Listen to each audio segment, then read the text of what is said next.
এই মুহূর্তের সবচেয়ে বড় খবর 2026-এর বিধানসভা নির্বাচনের জনমত সমীক্ষা। সম্ভবত বাংলার মসনদ কোন দিকে এগিয়ে যায় খুবই সংক্ষেপে বলছি।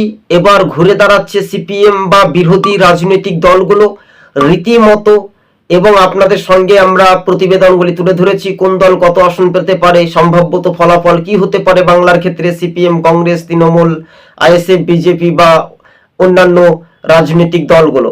সম্ভাব্যত ফলাফল এবার কিন্তু বিজেপি 64টি আসনে এগিয়ে থাকতে পারে সম্ভবত, বামেরা 55টি আসনে এগিয়ে থাকতে পারে সম্ভবত, কংগ্রেস 28টি আসনে এগিয়ে থাকতে পারে সম্ভবত, 135টি আসনে এগিয়ে থাকতে পারে রাজ্যের শাসক দল তৃণমূল কংগ্রেস, সম্ভবত 12টি আসনে এগিয়ে থাকতে পারে অন্যান্যরা, অর্থাৎ মিম হতে পারে, সেখানে উন্নয়ন মানে জনতার উন্নয়ন পার্টি হুমায়ুন কবিরের দল হতে পারে, আইএসএফ হতে পারে।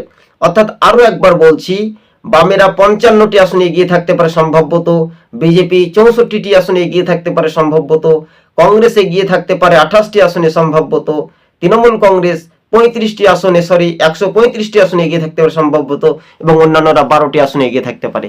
সবুজবঙ্গ নিউজ চ্যানেলটি ভালো লাগলে শেয়ার করে পাশে থাকবেন। কিন্তু এটা একটা তীরশঙ্কু হতে পারে বাংলার ক্ষেত্রে, এমনটাই বলছে রাজনৈতিক মহল। সেটা স্ক্রিনের সাহায্যে আপনাদেরকে দেখানোর সুযোগ সুবিধা করে দিচ্ছি। এই বঙ্গের মাটিতে দাঁড়িয়ে শাসকের দুর্নীতি না শাসকের পক্ষে মানুষ ভোট দেবে, সেটার উপর পুরোপুরি নির্ভরশীল হতে পারে বলে এমনটাই মনে করছেন।